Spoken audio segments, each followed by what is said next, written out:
Welcome to the World Movers podcast. I'm your host, DJ Angelfire, with my co-host, the 51st Citizen, aka Noah. And we have our guest today, Geek. They make a wide variety of experimental dance music, new age music, and we're really happy to be able to finally get this set up because we've been trying to set up an interview and then our schedules changed. So, Geek, would you like to sort of explain your roots as a music artist and what you're doing right now? Yeah, sure. So yeah, my name is actually Geek One. Geek One, right? I forgot the one part. Yeah. The one is important. It's like a chat room name, you know. Yeah, well, I started doing music, I think in 2015, because before that I did theater school, Uh-huh. and before that I did like 10 years of heavy partying and drug use, and Yeah. I was very much into like raving and all that. Uh-huh. So that's how I grew up, pretty much. Like, well, from my 14, 13 on, I went to these big parties, and it was all like hardstyle, hardcore, and trance, and I don't know whatnot. It's like all the different nuances of electronic music. And then I quit in 2012 and got hired for on the theater school in Amsterdam. So that's where I started expressing myself. I went into comedy for a bit, for a couple of years, and that was also songs. So it was just like, yeah, very silly with the guitar with a friend of mine, and very provocative and like semi-feministic, I guess.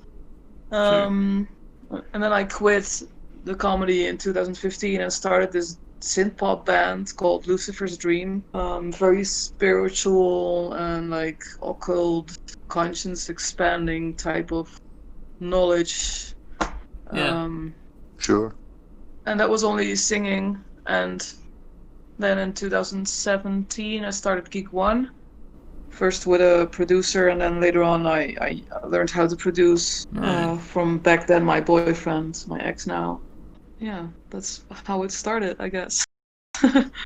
On the track The Hardest Storm, and I also want to point out that I really like the video for that track where you're like out in this field. It's you've got this some face paint going on. It's a very interesting look, and I like it a lot. Thank you. What I wanted to ask about that track and some of your other tracks is structurally, it doesn't seem like it's necessarily like a verse-chorus type thing, but more it just sort of swells as it goes, and you get more and more stuff going on kind of as it continues. And I wanted to ask, like, what's your approach to writing a song and song structure? Like, do you sit down and think, okay, I'll have a verse, chorus, and then you see if it pans out that way? Maybe it does, maybe it doesn't. Or does that just never cross your mind? You just start making and see what happens? I just start. I don't really know or work with any of these rules, I guess, or like, I don't even know what notes I play or Nice. what's it called, or I have no fucking idea. So it's just all by feeling and intuition, I guess. Yeah, that's a really interesting point because I feel like, and like, I guess a part of me does try to follow, a structure. I mean, my songs definitely are more structured, but when I go in, and I'm sure you've had this experience, you go in and you start out making one thing, or maybe you're not really having any idea what you're making, but then by the end of it, it becomes like something totally different. And I find just that process of, kind of this chaotic sort of creation very interesting. Yeah, absolutely. I love that. Like you get into the zone or whatever it's called, Yeah. Just going with it. That's cool. Like, I'm sure you've had the experience where, like, you start working on a track and you're like, yeah, I don't really like this. And then you come back to it maybe like a day later and it's like, well, why haven't I been working on this? Yeah, I have many of those files somewhere hidden months or even years ago. I still have to, I'm not the best with finishing stuff. I think the point you made about not being familiar with music theory and really knowing what notes you're using is interesting because I think we're kind of entering a new era with music where, because of how much you can do in a DAW and that sort of thing, you know, you occasionally get these outliers like Skrillex or whatever, who later we find out they were a classically trained pianist or whatever it was. But you've also Mm. got people who just, by trial and error, have basically taught themselves music theory, even if they don't use the same terminology that, like, classical musicians use. And they're able to make chord progressions and melodies that not only make sense but are really interesting and complex. And Right. With your music, like, who would you say artists for you, or maybe artists, have sort of influenced you, or like, what do you think, I guess, really pushed you to say, hey, I want to make music? Because I feel like everybody, or at least a lot of people, have had a thought like, oh, maybe I should, experiment with like a instrument or try it, but they never really follow through on it. And I find it so interesting, like what separates like the desire of wanting to get to play music versus actually going ahead and doing it. Like, what was that? You think there was like a musician you follow or something that really encouraged you, or something that really encouraged you to start down that path of making music? I'm not sure if it was particularly an artist. I mean, I've always loved music, obviously, and there's probably a lot of influences. I only didn't really know it was influencing me, but later on, in reviews, they would say like types of artists, and then I was like, huh, fuck, I used to listen to that. And then I'm talking about like Slow Dive or Lana Del Rey or Bjork and all. ooh, I was going to ask Um, actually about Bjork because the I don't know if this is intentional, but the vibe of the music video I was talking about earlier is definitely like a Bjork vibe to me, at least. it wasn't intentionally. It was just, yeah, I just make stuff, and then later on, people would say, "Oh, that's kind of similar to this and that," and then I'm like, "Oh yeah, I do know that," or I used to listen to that, or it's just because since I'm making my own music, I'm listening uh a lot less music myself. Yeah. That happens. That happens a lot. Yeah. Yeah, and I like silence a lot, so yeah.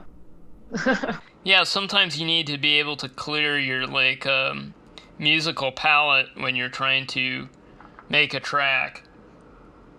With your approach to art, I feel like is very tied to your music as well. And how long have you been sort of dabbling in internet art and that sort of thing? Like, is that something that like you've always sort of done, or like how was that?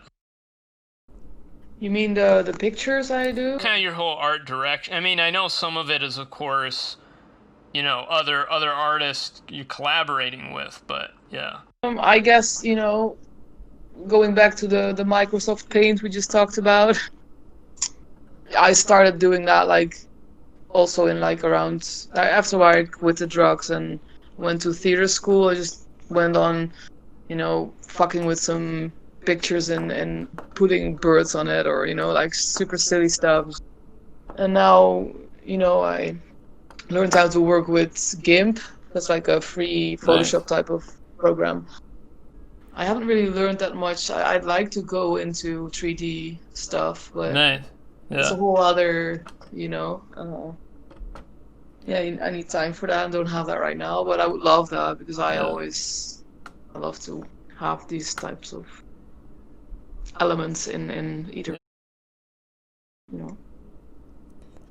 Yeah, I think with 3D, one of the difficulties, because I used to do 3D art, is that there's such a steep learning curve, and the other problem is, like, for me, when I started doing 3D art, I would get out like a few renders, and then I'd just be like, great, okay, now I don't know what to do. I feel like, what's the next idea? I feel like I'm having to top what I've already made. Yeah, I totally understand. And I also, like, the 3D stuff, I heard that it's kind of like math in a way. Or they said that as well about music production. So yeah, I don't really believe it yet. I mean, there's math in everything, but, you know, everybody has their own approach. I feel like 3D programs, it's less, you know, outright math, but it is very, it's very tedious at times, because you're having to tweak a lot of things and cheat a lot of things to get a certain look, and then you also need a good computer that won't just heat up and explode on you, so. Yeah, that's a good one. But yeah, to add to like the whole 3D modeling discussion and like 3D image editing, it's an interesting thing because there's like so many angles you can approach it from, but it seems difficult either way. I don't have that much experience with it, but it certainly seems like something that takes a lot of effort, you know? Yeah. What was your motive to go into theater school and start doing that stuff? Yeah, actually, I was always like entertaining everybody at after parties. I would be like the one on Tuesday morning still standing up, dancing, and then dressed up, makeup on, and like being a clown and talking and singing and all that shit. So everybody's like geek, and I was already called geek back then. But they would say, geek, you really should go to theater school because you have talent. And I was like, fuck, do I really have that? And up till then, I didn't really have a goal in life, you know? My goal was partying. I actually believed that I would be partying till death. I was just like cool with it, that I would be like only 40 or something. It was just my life. And they would say like, geek, you have so much talent, you should go to a theater school. And then I applied, and then they wanted me. So that was, for me, it was like, oh shit, I have a goal in life, I have purpose, and purpose is so important.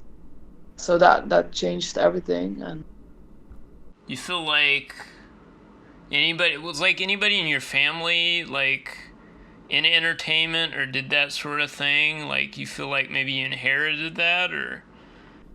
no, not really. Like, my grandfather did a conservatory, like a music university. I see. That was before the war, and then it was war, and then he had to quit. So that was it sucked. And for the rest, yeah, I mean, a lot of people are funny, kind of. Sure. From my mom's side are very funny. Yeah, but that's it. Not really performance, I would say, no. I think we all have these moments in our life where we kind of reevaluate things, and we have to really confront this fork in the road, where are we just gonna kind of keep doing what we've been doing, or are we gonna have some sort of goals for ourselves? And I think the biggest one for artists is just being able to express themselves. I feel maybe a lot of people misunderstand that. They think that, you know, artists are trying to be egotistical, and maybe to a certain degree some artists that's true for, but a lot of times it's not so much that they want to appear somehow superior to other people. It's that they want to express themselves in terms of, you know, their emotions and their feelings in a way that they haven't been able to. And it's really, like, you hear it all the time, right? But it really is therapeutic. I always say the theater actually saved my life, and it's pure the self-expression, because when I was still partying, it was still I was expressing myself through dance, at Mm-hmm. parties, or like the way I looked, but that wasn't enough. And I think everybody should do it because it's so healthy. It's so like you have all these stuck emotions, and some people can't even let it out. It's healing, I guess. And not everybody has the biggest talent or skill, but you can still make stuff. You can create. Everybody can create anything. Do you ever think about getting back into theater, or do you think that was more just something that, like, it was good for you in that point in your life and you've kind of moved on? I still do kind of theater or like acting theater, and Mhm. I still love to do it. And I've always said like maybe I should go back to comedy when I'm this old. Well, not old, but like when I'm like 50 years old. Might be fun. Yeah, I'm just very changeable, I guess, and I do like I have hints of theater in my live show, kind of. A performer, and I work at Prison Escape, so I play an inmate. So like it's Oh, full I on see. theater acting. It's really dope. And Interesting. obviously it's locked down now, so I Yeah, can't sure. do that. But it's a very fun job. Yeah. Mhm. Like, But yeah, yeah. yeah, it reminds me of like the Johnny Cash Folsom Prison concert that everybody remembers. But since you've been involved in so many of these different creative pursuits, do you feel like, what are some of the ways in which these disciplines influence each other? Like you already said, there's a bit of theater in your live show and that sort of thing. But are there any other ways that being involved in certain channels of artistic expression have influenced the way you use other ones? Yeah, for sure. I guess because of yeah, because of the music and the dancing, I started doing theater, and because of the theater, I started writing, and then I started doing comedy, and then I started doing songs and poetry, and that motivated me to produce my own music. And then I was like, fuck, I want to make videos, and then so One yeah. thing I noticed with your music is obviously it's kind of a catch-all term, but new age component to it, or the spiritual component of it.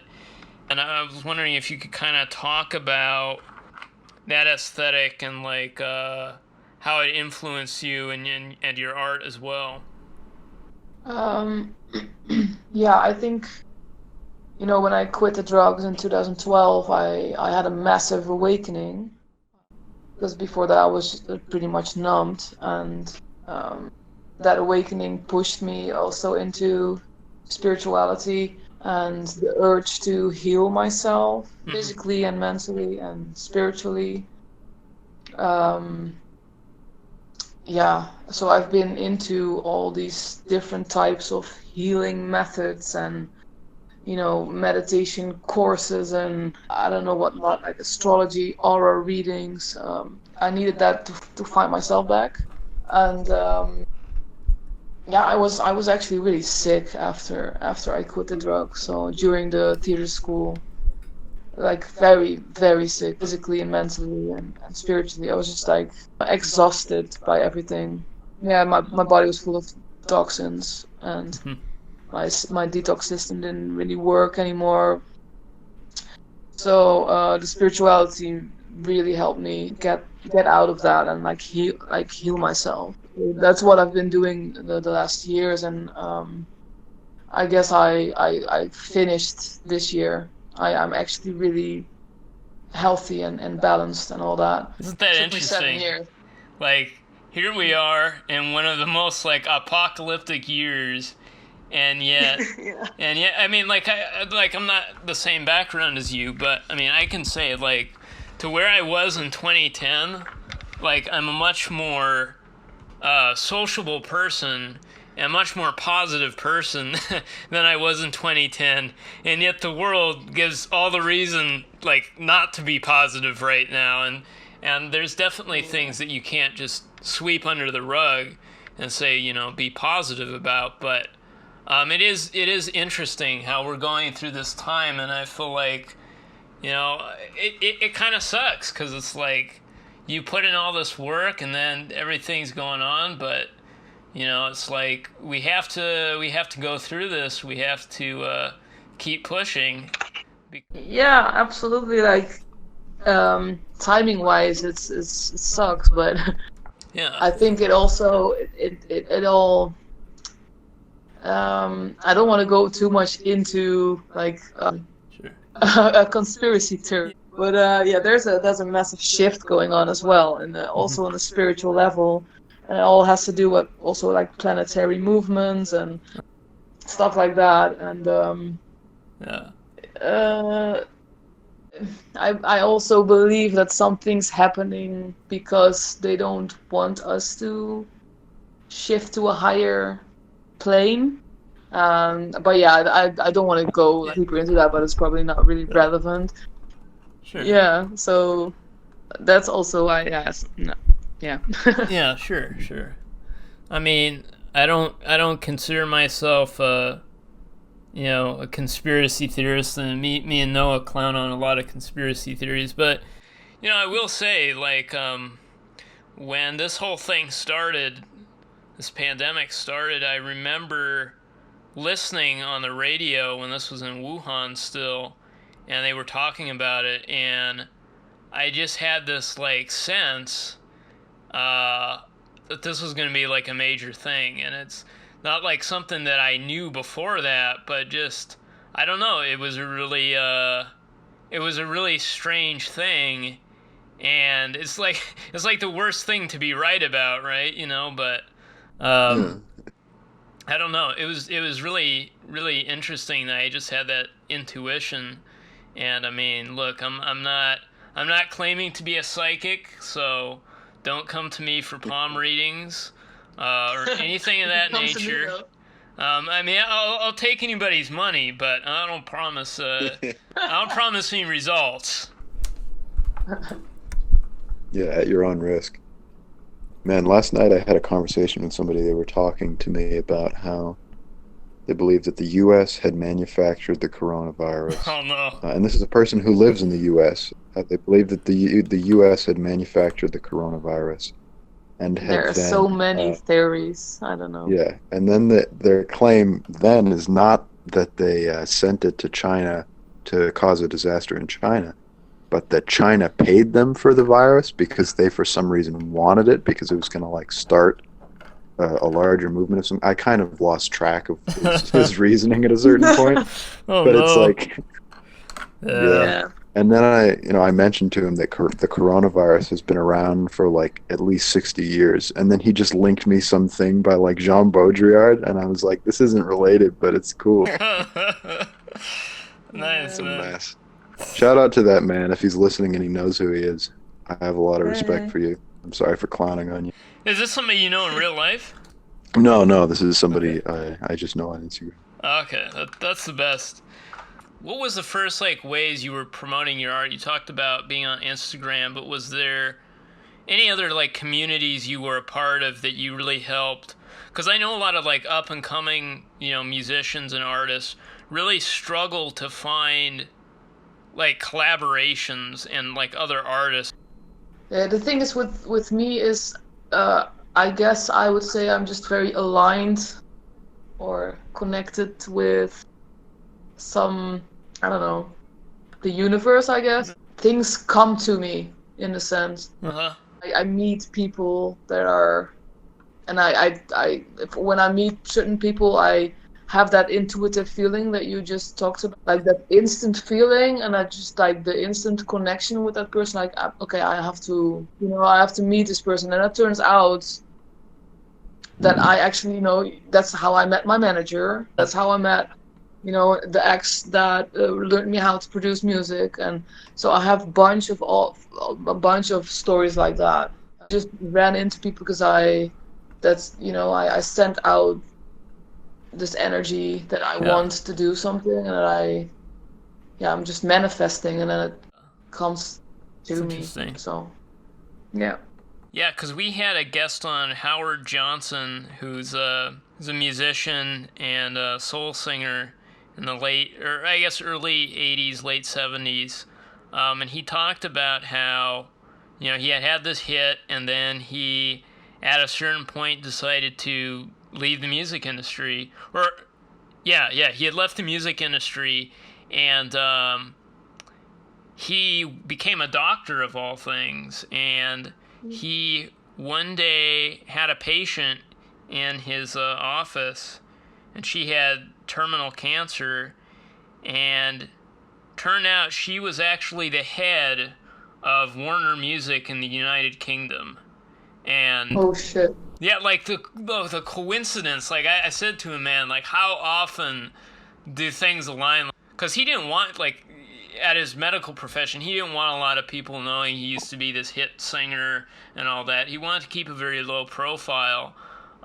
When she was close to the end, she asked him if he would sing for her, and he did that. I thought that was such a touching little story, and just Wow. the coincidence, like you never expect that.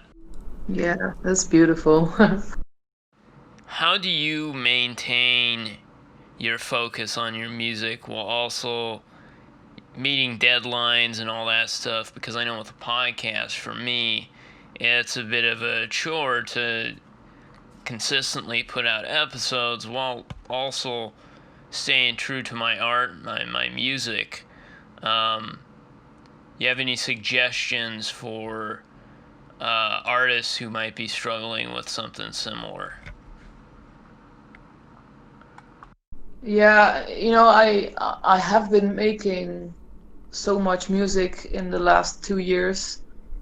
I was in this like they call welfare program, and I was still working on myself, and I wasn't really ready to release anything yet. So I just have been collecting all this music and making more and more and more, and then I was like, fuck, I need to finish this. Then I started working with that friend that became my manager, and I did this coaching program so I could actually release stuff. But I think in half a year I didn't make any new music at all, like at all. I had a assignment with an artist who wanted me to produce an EP, so I did that. And for the rest, I was just mainly working on finishing the videos. Just released the 4 videos that are online. Yeah, the coaching program. I have phases, so yeah. I had like a couple of months of the coaching stuff, so very much more of the business side. And now I'm actually rolling back into making music again. Yeah, it just shifts, and I just go with the flow. I don't want to pressure anything, or yeah. It's hard though, because like, at least as like a podcast for me, like YouTube really prioritizes you to have a consistent release cycle, and like this is gonna be the second week where I haven't released a new episode, and I feel like guilty in a way because I feel like it's hurting. Like I don't expect to go viral, but I'd like to maintain a consistent audience, and it's kind of difficult because, like you said, you do have to kind of go with the flow. You can't force certain things, but then at the same time, you're in a system that rewards consistency. So yeah, you still want it to be fun. Yeah, it's the same thing probably for me for finishing stuff. It's just yeah. I think what you've said about YouTube prioritizing consistent uploading for musicians, it's a very relevant thing, because I see so many like influencers and things, and the advice they always give is don't put out albums, just put out like 12 singles a year, one a month or something like that. And it's like, sure, you may be optimizing your performance with the algorithm if you do that, but in some ways, are you compromising the art you're doing at the same time? And it's hard to tell like which route you want to go with, because sometimes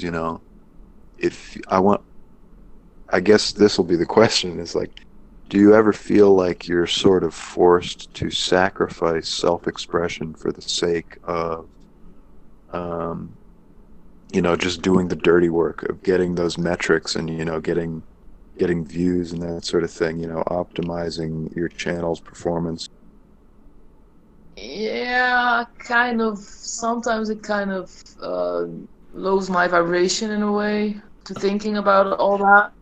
Yeah, luckily I have my manager now who picks up all these SEO and all that advertisement shit. He loves doing that, so that's great because I hate it. Yeah. But for the rest, yeah, it's the same. Just going with the flow and just expressing myself also really helps me just to put out things because I really, yeah, I just do. I don't really mind or I don't feel like I need to have a whole album coming out. A bunch of EPs coming out, and all these EPs have two or three videos, but it's still an artwork. It's all an artwork on its own, but also as an EP, and also the whole fucking thing. All the EPs together is one artwork. It's like it doesn't really Yeah, matter exactly. to me. Yeah, it's good. I can just do this. That's fine. Yeah.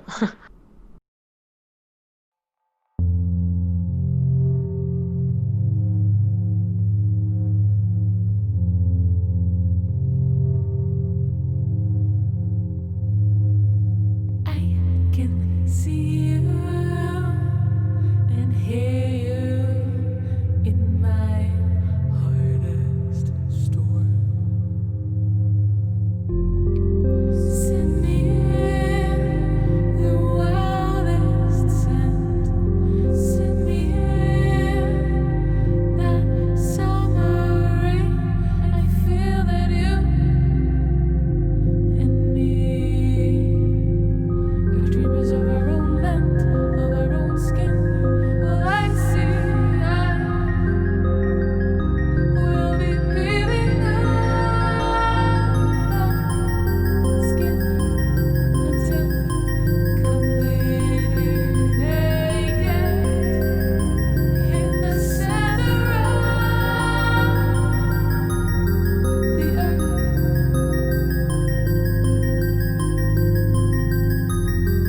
The earth.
Welcome back to the World Movers podcast. I'm your host, DJ Angelfire, with co-host Noah, aka 51st Citizen, and our guest, Geek One. We were just talking to them about music and promoting music and just, their art and expression and all that stuff. And I'm curious, like, in this new year and just moving forward, like, where do you hope to see yourself with your music and, future collaborations with artists? Yeah, I mean, after this whole thing, pandemic, I'd love to start doing some tours, and yeah, I just hope to grow Uh-huh. and reach as many people as possible, and at some point start living off of music, Yeah. and yeah, and then keep a balanced life still. Just I don't want to be on tours forever or stuff like that. I still want to do other stuff, or be in nature, or be with people, or I just don't want to be on the road forever, but definitely excited to do that. Yeah. How was that Yeah. like being on the other side? Because you had been on the dance floor, but now you're on the other side of it as a performer. Obviously, you had experience. I feel like you had a leg up working already in theater. But just how was that like in the first time you booked a show? How was that feeling? How was the energy? Yeah, I mean, I already did the theater and the comedy, so the rush of the performing was already. I started doing like dance performances in 2012. That was actually at like super underground, because I was like partly still in the party scene, and I was trying to quit drugs, and I was doing these very dark, like obscure dance performances, like very dark step kind of music. And if I can recall that first time, yeah, I mean, I was sober, and I was dressed as a fucking clown, cutting open my belly, and there was like this baby clown, and like blue Dude. blood, and I don't know, it was just crazy. Yeah, It yeah, was- yeah. Clown And I energy, can though. remember, like, yeah, just clowning. It was just clowning. We're just clowning around. No, I can remember. I mean, it was hilarious. That's, It was hilarious because the people. It was packed. It was packed. There was a club, and it was packed, and all these people were like filming me, and people would go like crazy. Go, oh my god, I'm fucking sick. Yeah, that was amazing. It was amazing. Just also because it was really funny. It was really fun, and yeah, the first time music. Yeah, I don't really know. well, I think that story qualifies. Right? Yeah. This is interesting because last year, before all this craziness happened, Noah had a show in his town called Crete Fest, and basically, as is typical with a lot of these types of events in life, none of it basically turned out to plan, and so Noah kind of had to improvise. Yeah, well, I had made arrangements with somebody that they could bring some speakers that I would need for my set. And it did not end up panning out. They promised for like a month they were going to show up, and they didn't end up showing out. So what I had to do, and it's ridiculous because I could have just plugged my phone in and played some instrumentals through like an amplifier or something if I had to, but I just didn't have the right adapter. Like I was so close to still being able to do it. So basically what I ended up doing was, I was just kind of stomping around holding the microphone and singing songs a cappella, and, to try to fill up a little more sonic space, considering that it was just one voice. Started doing sort of a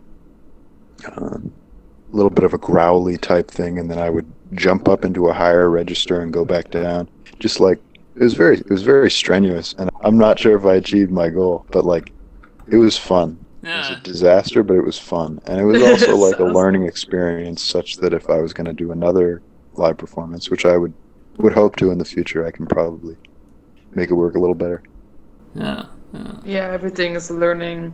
Like, yeah, these are great learning opportunities. For sure.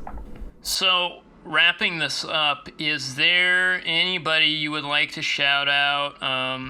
shout out your page or anywhere else people can reach you on?